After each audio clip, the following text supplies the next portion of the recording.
Luka dalam rumah tanggaku. Assalamualaikum warahmatullahi wabarakatuh. Apa kabar Bunda? Semoga Allah selalu memberikan kebahagiaan. Siang itu matahari menyengat.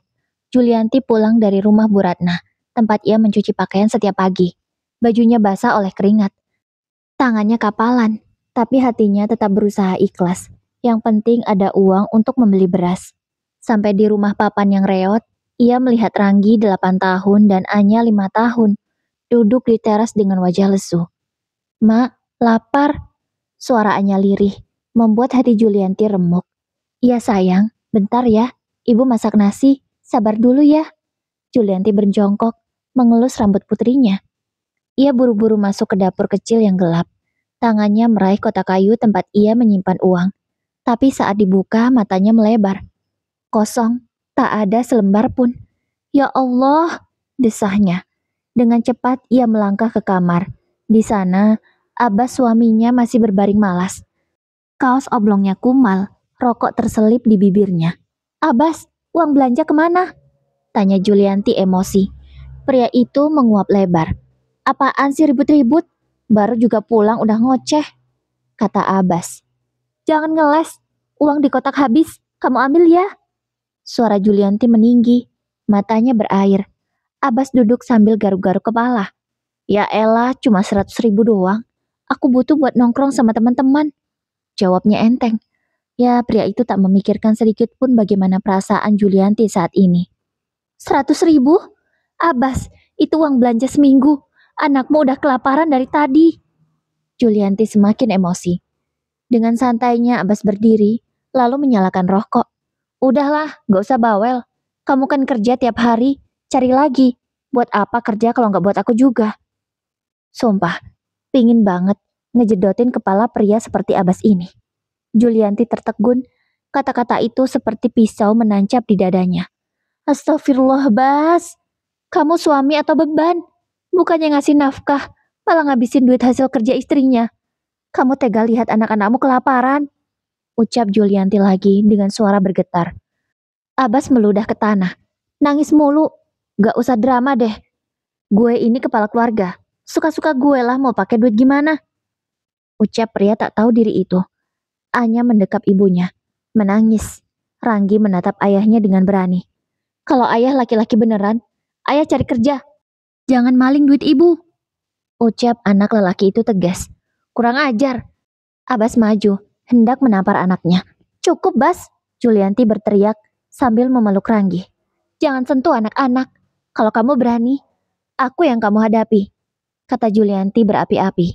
Abbas terdiam sejenak, lalu dengan seenaknya masuk kamar lagi.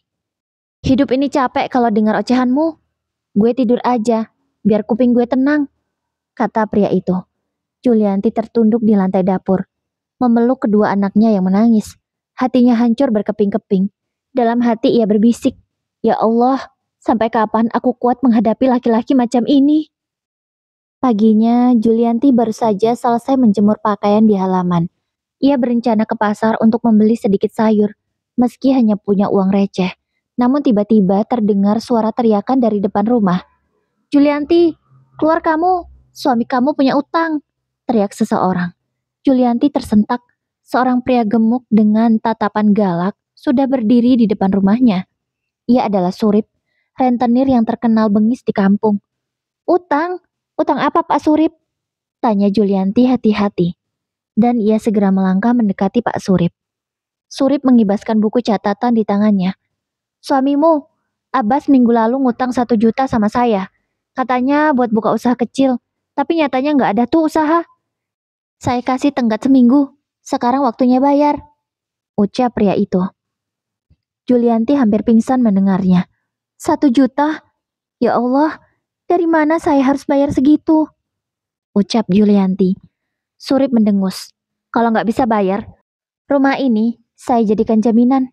Minggu depan harus lunas. Kalau enggak, jangan salahkan saya," ancam Surip. Surip pergi sambil menendang pintu bambu rumah Julianti. Ranggi dan Anya yang mendengar ribut-ribut itu keluar. "Mak, kenapa orang itu marah-marah?" tanya Ranggi polos. Julianti memeluk anak-anaknya. "Gak apa-apa nak, masuk dulu ya." Air matanya jatuh deras. Ia segera masuk ke kamar, mendapati Abbas masih terbaring, mendengkur santai. "Abbas!" teriak Julianti sambil mengguncang tubuh suaminya. Abbas terbangun dengan malas. "Apaan sih ribut-ribut pagi-pagi begini?" katanya tak terima. "Kamu utang lagi sama rentenir? 1 juta, Bas. Dari mana aku harus bayar?" Suara Julianti bergetar menahan amarah. Abbas malah menggaruk kepalanya. "Iyalah, kan butuh modal buat usaha. Santai aja, nanti juga ada rezekinya," jawabnya enteng. "Modal apaan? Kerja aja nggak mau. Apa kamu nggak kasihan sama anak-anakmu?" ucap Julianti masih emosi. Abbas berdiri, menatap istrinya dengan mata melotot. "Dengar ya Juli, jangan ngajarin gue cara hidup. Gue kepala keluarga, gue yang tentuin," katanya sok kuasa. "Tapi utang itu bikin kita makin sengsara, Bas," jawab Julianti. "Kalau kamu nggak bisa nurut sama gue, keluar aja dari rumah ini," bentaknya. Ranggi yang berdiri di pintu kamar langsung menatap ayahnya. "Ayah jahat, ibu capek kerja tiap hari, ayah malah bikin masalah terus," kata anak itu. "Diam kamu, bocah. Mau kuhajar sekalian?" Abbas mengangkat tangannya. Dengan cepat Julianti berdiri di depan anaknya. "Sentuh anak-anakmu kalau berani, Bas. Aku nggak akan diam kali ini," kata Julianti berapi-api. Abbas tertegun beberapa detik, lalu dengan kesal melempar bantal keranjang. "Dasar perempuan gak tahu diri, udah miskin, songong lagi," kata pria itu malah menghina istrinya. Ia keluar rumah sambil menggebrak pintu, meninggalkan Julianti terisak sambil memeluk anak-anaknya.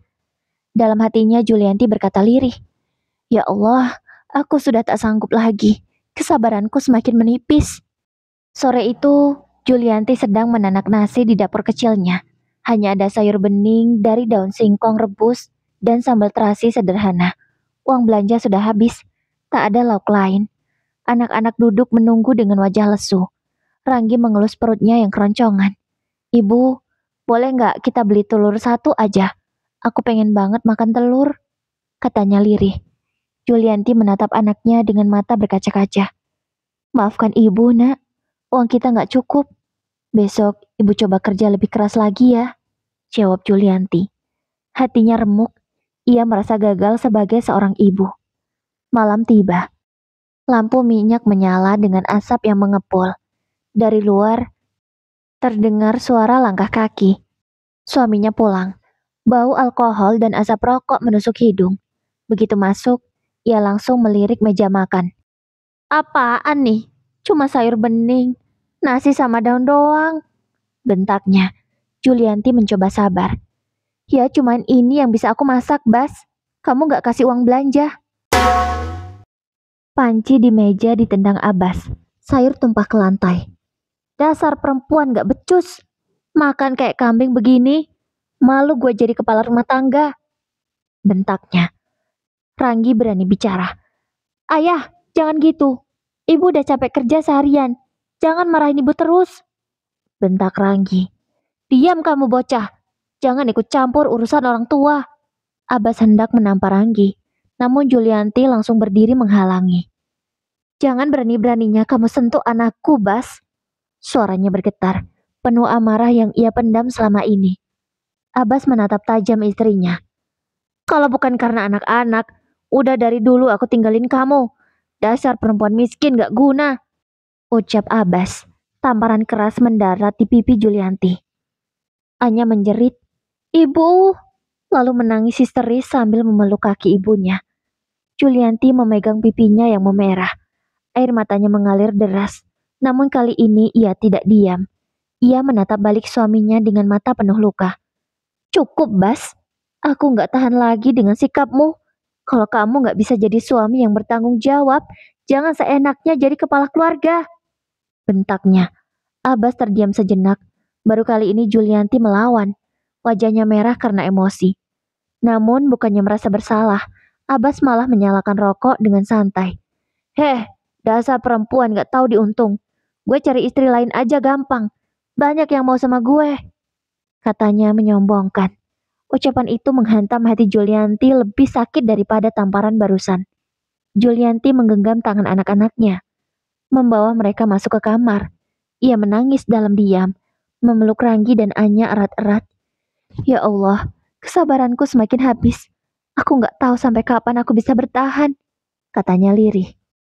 Hari itu, Julianti sedang menjemur pakaian di halaman ketika tetangga dekatnya, Bu Yati, mendekat dengan wajah ragu.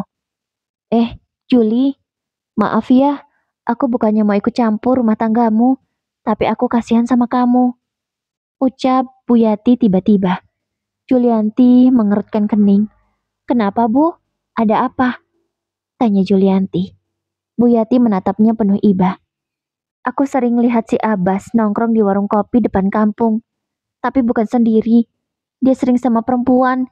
Katanya janda muda baru pindahan dari desa sebelah. Bu Yati mengungkapkan suatu fakta. Julianti terdiam. Tubuhnya gemetar. Perempuan? Bu Yati mengangguk. Iya, mereka duduk berduaan. Ketawa-ketawa. Kadang mesra. Aku tahu kamu sering sabar sama Abbas. Tapi aku gak tega lihat kamu dibodohin terus. Lanjut Bu Yati. Air mata langsung menggenang di mata Julianti. Ia memaksa tersenyum kepada tetangganya. Terima kasih Bu Yati, sudah bilang. Ya sudah, saya permisi dulu ya Juli. Bu Yati pergi. Malamnya, Julianti pura-pura pergi mengantar cucian ke rumah tetangganya. Padahal ia sengaja berputar melewati warung kopi kecil di ujung jalan. Dari kejauhan, matanya langsung menangkap sosok yang familiar. Abbas, duduk santai dengan seorang wanita berkerudung modis. Tangannya dengan lancang merangkul pinggang wanita itu. Mulutnya menyeringai sambil bercanda. Bas, kamu ini bisa aja, nanti ketahuan istrimu loh. Suara wanita itu terdengar samar. Ah, biarin aja. Julianti itu paling cuma bisa nangis. Aku tuh nggak betah di rumah. Tapi sama kamu, aku lebih hidup. Jawab Abbas dengan nada merayu. Julianti berdiri kaku di balik tiang bambu. Tubuhnya gemetar hebat. Air matanya jatuh tanpa bisa ditahan. Rasanya jantungnya seperti diremas. Jadi benar, Abah selingkuh. Setelah semua pengorbananku, kerja kerasku, dia tega mengkhianatiku begini. Tangannya mengepal. Emosi di matanya sudah terpancar. Ia buru-buru pulang. Tak sanggup melihat lebih lama. Sampai di rumah, Ranggi menyambutnya. Ibu, kenapa ibu nangis? Tanyanya polos. Julianti segera menghapus air matanya. Gak apa-apa nak, ibu cuma kecapean. Jawab Julianti berbohong. Namun malam itu, ketika anak-anak sudah tidur, Julianti duduk sendirian di dapur gelap. Air matanya mengalir deras. Ya Allah, sabarku sudah hampir habis. Aku bisa maafkan dia karena malas. Atau karena dia suka ambil uangku. Karena suka memukulku. Tapi untuk perselingkuhan ini, apakah aku masih bisa sabar? Tangannya mengepal erat. Ada bara yang mulai menyala di hatinya. Malam itu tiba-tiba hujan turun deras. Atap rumah bocor. Air menetes di beberapa sudut kamar. Ranggi dan Anya sudah terlelap dengan selimut tipis. Julianti duduk di ruang tengah, menunggu suaminya pulang. Jam dinding menunjukkan pukul 11 malam. Tapi Abbas belum juga datang. Perutnya melilit, bukan karena lapar, tapi karena hati yang penuh kegelisahan. Kemana lagi Abbas malam ini? Dengan siapa dia? Gumam Julianti. Tak lama kemudian, suara pintu dibanting terdengar. Abbas masuk dengan langkah sempoyongan. Wajahnya merah. Bau alkohol bercampur parfum wanita menyeruak. Kamu dari mana, Bas? Suara Julianti bergetar tapi tegas. Abbas membuka kaosnya lalu melempar ke kursi. Biasa, nongkrong, emangnya kenapa? Jawabnya dengan suara khas orang mabuk. Bukan cuma nongkrong. Kamu pulang bawa alkohol, bau parfum perempuan. Jangan bohong, desak Julianti. Abbas mendengus sambil menyalakan rokok. Jangan ikut campur urusan gue. Gue bebas mau ngapain, kata Abbas sambil merentangkan tangannya. Julianti menahan air mata. Abbas, aku sudah cukup sabar. Aku kerja siang malam, nyuci di rumah orang, buat makan kamu dan anak-anak. Tapi apa balasanmu? Selingkuh di belakangku, kata Julianti bergetar. Abbas melotot. Selingkuh? Hahaha, dari mana kamu tahu? Pasti dari tetangga yang suka menggosipkan. Kamu tuh kebiasaan, kebanyakan dengerin omongan orang. tuduh Abbas. Julianti berdiri, menatap suaminya dengan mata penuh luka. Aku lihat dengan mata kepalaku sendiri, Bas. Kamu merangkul perempuan itu di warung kopi, dan kamu bilang aku cuma bisa nangis. Abbas terdiam sesaat, tapi kemudian menepuk meja keras. Ya, terus kenapa? Aku bosan sama kamu. Salah, kalau gue cari hiburan di luar. Kamu itu udah kayak babu, capek kerja, muka lusuh. Gue butuh perempuan yang bisa bikin gue seneng, kata Abbas. Astagfirullah, Abbas. Julianti berteriak histeris. Air matanya jatuh deras. Kalau begitu, kenapa kamu masih di rumah ini? Kenapa kamu gak pergi sekalian sama perempuan itu? Kata Julianti. Karena rumah ini masih rumah gue. Kamu pikir bisa ngusir gue, hah? Abbas mendorong tubuh Julianti hingga hampir terjatuh. Ranggi yang terbangun karena ribut-ribut langsung keluar kamar. Ayah, jangan sakiti ibu, teriaknya. Masuk kamu bocah, jangan ikut campur, bentak Abbas. Tapi kali ini Julianti berdiri tegak, mendekap Ranggi di belakangnya. Wajahnya berubah tegas, matanya menyala penuh amarah. Cukup, Bas. Kesabaranku sudah habis. Aku bukan perempuan lemah yang bisa kamu injak terus. Mulai malam ini, aku tidak akan diam lagi. Ucapnya dengan berani. Abbas menatapnya dengan tatapan sinis. Oh ya, mau apa kamu? Berani lawan aku? Kata Abbas menantang. Julianti mengepalkan tangan. Dalam dadanya, rasa sakit bercampur dengan dendam. Kalau begini terus, aku bisa gila. Dia harus merasakan balasan dari semua penghinaan ini, kata Julianti dalam hati. Malam itu untuk pertama kalinya, Julianti sadar cintanya pada Abbas telah mati. Yang tersisa hanyalah amarah yang membara. Malam semakin larut. Setelah pertengkaran besar tadi, Abbas kembali masuk kamar, lalu tidur dengan dengkuran keras. Bau alkohol masih menempel kuat di tubuhnya. Julianti duduk di dapur gelap. Lampu minyak redup berkelip-kelip. Tangannya gemetar. Wajahnya masih basah oleh air mata. Ranggi dan Anya sudah kembali tidur setelah menenangkan ibunya. Tapi Julianti tak bisa memejamkan mata. Hatinya bergejolak. Sudah cukup. Aku sudah terlalu lama diam. Uangku sudah dihabiskannya bersama perempuan itu. Tubuhku dia sakiti. Harga diriku dia injak-injak. Anak-anakku dia sakiti. Dan kini dia selingkuh tanpa rasa malu. Ucap Julianti. Air matanya berhenti. Berganti dengan tatapan dingin. Perlahan ia berdiri, menuju dapur. Tangannya mengambil cobek tanah liat. Ia meraih segenggam cabai rawit merah, beberapa butir merica, lalu menumbuknya dengan kasar. Suara duk, duk, duk dari ulekan bercampur dengan napas terengah Julianti. Tumbukan semakin cepat, cabai merah, merica, dan sedikit air bercampur menjadi cairan kental berwarna merah menyala. Bau pedasnya menusuk hidung. Tangannya bergetar, tapi ia terus mengaduk. Ini balasanmu, Bas. Untuk semua air mata yang kau buat. Untuk rasa lapar anak-anakku. Untuk setiap tamparan dan penghinaanmu. Gumamnya lirih. Wajahnya penuh amarah. Pelan-pelan, ia membawa wadah kecil berisi cairan itu ke kamar. Dari pintu, ia melihat Abbas terlelap dengan mulut terbuka. Dengkuran keras terdengar. Julianti berdiri di samping ranjang. Menatap suaminya lama sekali. Air matanya jatuh lagi. Kali ini bukan karena sedih, tapi karena dendam yang tak terbendung. Bas, kamu pikir aku lemah? Kamu pikir aku gak bisa melawan? Bisiknya. Dengan tangan bergetar, ia menuangkan cairan cabai plus merica itu tepat ke arah kemaluan Abbas. Pure, cairan pedas itu mengenai sasaran. Abbas berteriak melengking. Tubuhnya meloncat dari kasur, berguling di lantai. Kedua tangannya menutupi kemaluannya. Panas! Ampun! Aduh sakit! Ia menjerit seperti orang terbakar. Wajahnya merah. Keringat dingin bercucuran. Ia berlari ke dapur, menuangkan air dari kendi. Tapi rasa perih malah semakin menjadi-jadi. Ranggi dan Anya terbangun, menangis histeris. Ibu, kenapa bu? Kenapa ayah teriak-teriak? Julianti berdiri kaku di pintu kamar. Air matanya jatuh deras, namun matanya dingin.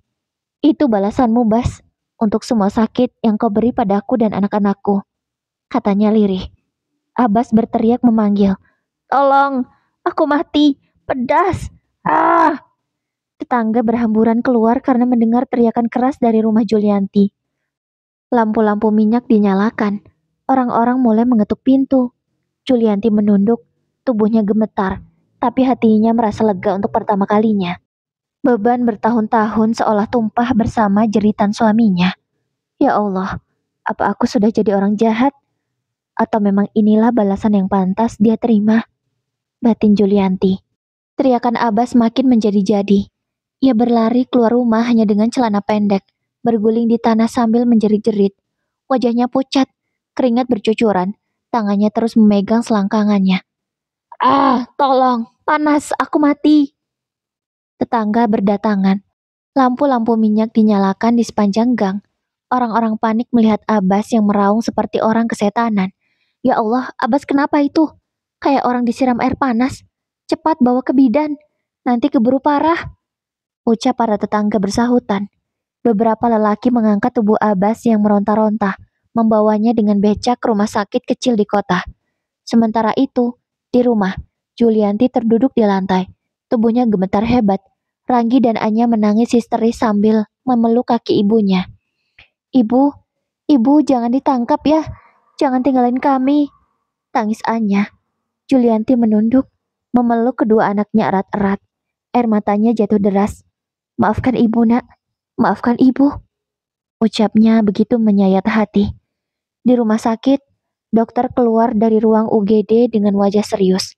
Kondisi pasien parah, luka bakar kimia di area sensitif. Kalau tidak segera ditangani, bisa menyebabkan kerusakan permanen. Keluarga Abbas yang mendengar itu langsung panik. Ibunya menangis meraung. Anakku, oh anakku, siapa yang tega begini? Abbas yang terbaring di ranjang, wajahnya pucat, masih merintih kesakitan. Itu, Julianti, dia yang nyiram aku. Tangkap dia, kata Abbas terbata-bata. Tak lama, polisi datang ke rumah Julianti. Dua petugas mengetuk pintu keras-keras. Assalamualaikum, ini polisi, buka pintu. Julianti terkejut, wajahnya pucat.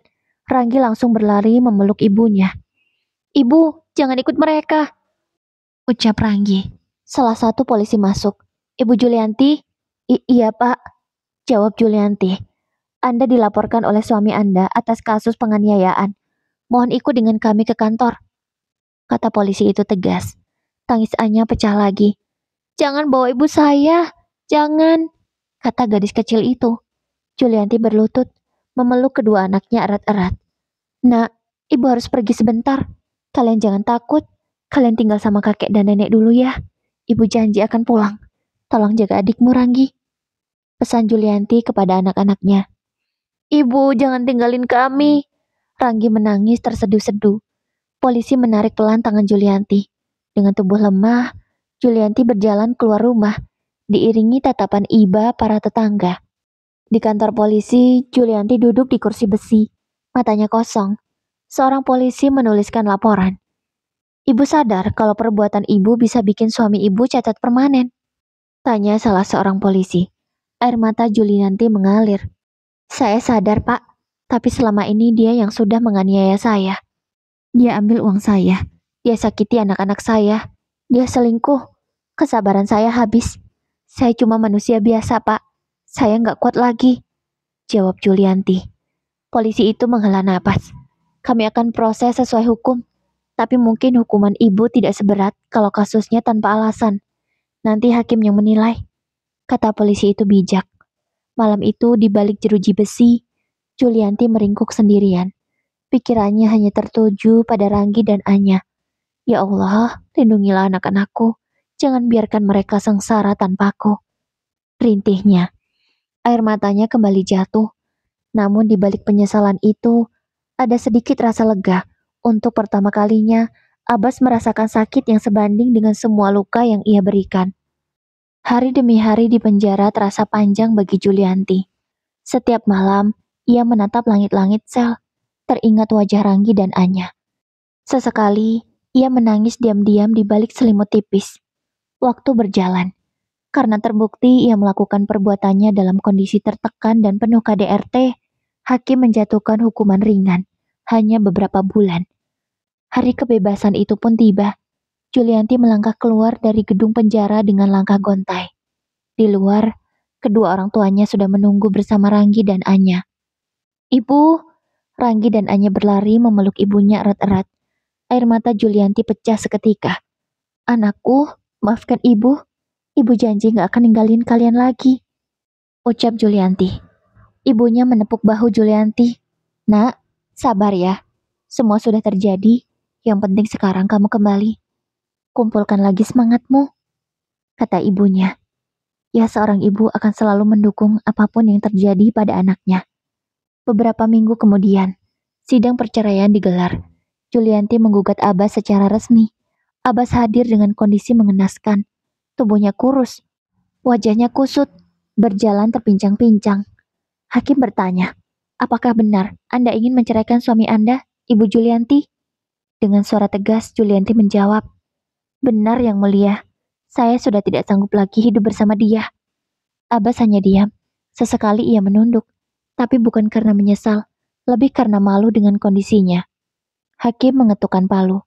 "Baik, perceraian dikabulkan." Saat keluar dari ruang sidang, Ranggi menggenggam tangan ibunya erat-erat. "Bu, kita sekarang bebas dari ayah kan?" Julianti mengangguk sambil menahan tangis. "Iya nak, kita bebas.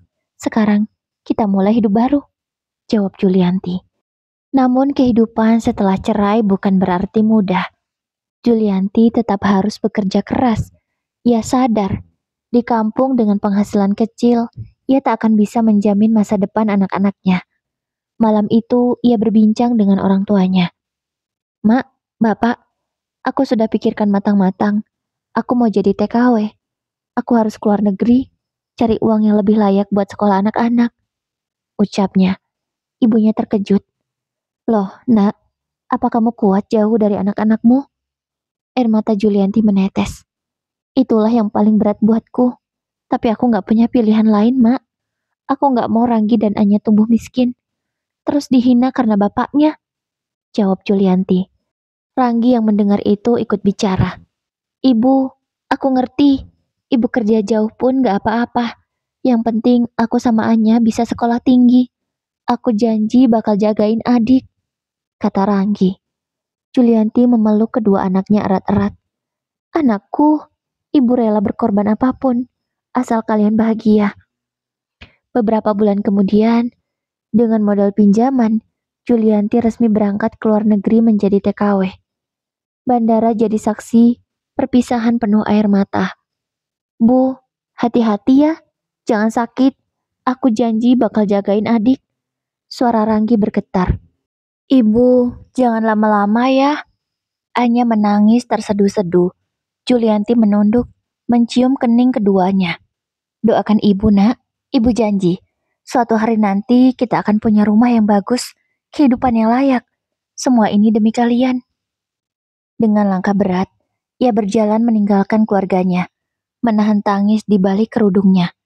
"Ya Allah, kuatkan aku demi anak-anakku," batin Julianti. Sementara itu, sejak bercerai dengan Julianti, kehidupan Abbas benar-benar hancur. Tubuhnya makin kurus, jalannya tertatih-tatih. Luka di kemaluannya yang dulu terkena air cabai plus merica tak pernah pulih sepenuhnya. Rasa sakit dan perih selalu menghantuinya. Perempuan yang dulu jadi selingkuhannya pun pergi menjauh. "Maaf Bas, aku gak sanggup hidup sama kamu yang kayak gini. Aku butuh laki-laki yang sehat, bukan beban." Wanita itu meninggalkannya tanpa penyesalan sedikit pun. Abbas marah, tapi apa daya? Ia sudah bukan lagi pria yang disegani. Ia jadi bahan tertawaan di warung kopi. "Hei, itu Abbas. Katanya jagoan, sekarang pincang. Hahaha, dulu suka main perempuan, sekarang malah kena batunya," ledek teman-temannya. Abbas menunduk, menahan malu setiap kali berjalan di kampung. Tak ada yang mau menolongnya. Bahkan keluarganya sendiri perlahan menjauh. Lelah menanggung aibnya. Suatu malam, Abbas duduk sendirian di rumah kontrakan reotnya. Tak ada makanan, tak ada uang. Tangannya gemetar karena demam. Ia memegangi perutnya yang melilit. "Kenapa hidupku jadi begini? Kenapa?" gumamnya lirih. Namun di sudut hatinya ia tahu jawabannya. karena semua ulahnya sendiri, karena keserakahannya, keburukannya, dan pengkhianatannya. Julie, maafkan aku, bisiknya. Air matanya menetes. Aku salah, aku terlalu jahat sama kamu, ucapnya. Tapi penyesalan itu terlambat. Beberapa minggu kemudian, penyakitnya makin parah. Tubuhnya menghitam, kulitnya membusuk di beberapa bagian. Bau busuk tercium dari rumahnya. Tetangganya bergidik. Astagfirullah, itu rumah Abbas kayak bau bangkai. Kasihan juga sih. Tapi dulu kan dia keterlaluan banget sama Julianti. Tak ada yang mau benar-benar menolong. Abbas terbaring lemah di kasur lusuh. Tubuhnya bergetar, napasnya tersengal. Aku mau ketemu anak-anakku. Sekali saja. Suaranya serak, hampir tak terdengar. Tapi tak seorang pun datang. Ia meninggal sendirian, tanpa keluarga, tanpa istri, tanpa anak, tanpa siapapun yang peduli. Kabar kematiannya menyebar cepat, namun warga hanya bergumam. Itu balasan dari perbuatannya. Sementara itu, di negeri jauh, Julianti menerima kabar lewat surat dari orang tuanya. Abbas sudah meninggal, nak. Surat itu ia baca dengan tangan gemetar. Air matanya menetes, tapi bukan karena cinta, lebih karena luka lama yang kembali terbuka. Semoga Allah mengampunimu, Bas. Meski aku tak bisa melupakan semua sakitmu. Julianti menatap foto anak-anaknya yang ia bawa di dompet. Senyum kecil muncul di wajahnya. Sekarang aku harus fokus pada mereka. Hidupku bukan lagi untuk masa lalu, tapi untuk masa depan Ranggi dan Anya. Tekadnya. Tahun-tahun berlalu sejak Julianti pertama kali menginjakkan kaki di negeri orang sebagai TKW. Hari-harinya penuh kerja keras. Ia merasakan letih luar biasa, tubuh pegal, bahkan sering menahan rindu pada anak-anak. Tapi setiap kali ia menatap foto Ranggi dan Anya di dompet kecilnya, semangat itu kembali menyala. Aku kuat demi mereka, aku harus kuat. Gumamnya setiap kali air mata kerinduan mengalir. Ranggi dan Anya tumbuh besar dalam asuhan kakek nenek mereka. Ranggi yang dulu anak kecil kini sudah duduk di bangku SMA. Sementara Anya yang manis sudah masuk SMP. Setiap kali mendapat kiriman uang dari ibunya, mereka belajar menghargai setiap tetes keringat ibunya. Anya, jangan sia-siakan pengorbanan ibu ya. Kita harus rajin sekolah, kata Ranggi serius. Iya kak, aku juga mau bikin ibu bangga, jawab Anya sambil mengusap foto ibunya. Beberapa tahun kemudian, Julianti akhirnya bisa pulang. Tangannya gemetar saat pesawat mendarat di tanah air. Di bandara, ia melihat dua sosok yang sudah remaja berlari ke arahnya. Ibu, Ranggi, Anya, panggilnya lirih. Ranggi dan Anya memeluk ibunya erat-erat. Julianti tak kuasa menahan tangis. Semua rasa rindu, semua luka, semua lelah seakan terbayar lunas dalam pelukan itu. Ibu pulang untuk selamanya. Sekarang kita akan hidup bersama lagi, ucap Julianti sambil mencium kening anak-anaknya. Dengan hasil jerih payahnya, Julianti berhasil membangun rumah permanen di kampung. Tidak lagi rumah reot penuh bocor, melainkan rumah sederhana tapi kokoh dan nyaman. Tetangga yang dulu sering meremehkan, kini hanya bisa berdecak kagum. Masya Allah, Julianti sekarang sukses ya. Bener, dulu hidupnya susah. Sekarang bisa bangun rumah sendiri, ucap tetangga Julianti. Namun Julianti hanya tersenyum. Ini bukan soal sukses atau tidak, ini soal perjuangan. Aku hanya ingin anak-anak punya masa depan. Suatu malam, mereka bertiga duduk di beranda rumah baru. Angin sepoi-sepoi berhembus lembut. Bu, kata Ranggi lirih. Kalau ingat ayah, ibu masih marah nggak? Tanyanya hati-hati. Julianti terdiam sejenak. Tatapannya menembus langit malam yang berbintang. Ibu sudah tidak marah, nak. Semua sudah ibu serahkan pada Allah. Biarlah masa lalu jadi pelajaran. Yang penting kalian jangan pernah jadi laki-laki seperti ayahmu, Ranggi. Dan Anya, jangan pernah biarkan laki-laki memperlakukanmu seperti ibu dulu. Nasihat Julianti untuk anak-anaknya. Ranggi mengangguk mantap. Aku janji, Bu. Aku akan jadi pelindung keluarga. Aku akan bikin ibu bangga. Iya, Bu. Aku juga janji. Sambung Anya sambil menggenggam tangan ibunya. Air mata Julianti mengalir lagi. Tapi kali ini bukan karena luka, melainkan haru. Ya Allah, inilah cahaya baru yang Engkau beri untukku. Hidupku mungkin penuh luka, tapi anak-anakku adalah penyembuh segalanya. Tak hanya Ranggi dan Anya yang bangga terhadap Julianti, kedua orang tuanya juga sama. Bahkan kini mereka tinggal berlima. Julianti juga membuka warung kecil untuk kebutuhan sehari-hari. Alhamdulillah warung itu terus berjalan. Dia tak perlu pusing soal makan. Dan alhamdulillahnya, orang tuanya juga punya kebun walau tak luas. Tapi kebun itu bisa memberi penghidupan bagi mereka. Mak, Pak, makasih ya sudah jagain anak-anakku, kata Julianti kepada kedua orang tuanya. Sama-sama, Nduk. Sudah kewajiban kami sebagai orang tua untuk membantu kamu. Terima kasih juga. Kamu sudah memberi kehidupan yang lebih baik dari sebelumnya, ucap Ibu Julianti. Matanya berkaca-kaca. Begitu juga dengan ayahnya. Mereka berlima saling berpelukan, saling menguatkan, dan bangga terhadap satu sama lain. Cerita pun selesai. Oke Bunda, cukup sekian kisahnya. Dan peringatan bagi para lelaki, kalau tidak mau seperti Abbas nasibnya, jangan coba-coba ya. Jangan sampai nanti bernasib sama seperti Abbas, yang mendapat air cabai dan merica dari istrinya. Oke Bunda, semoga kisah ini bisa diambil hikmahnya. Wassalamualaikum warahmatullahi wabarakatuh.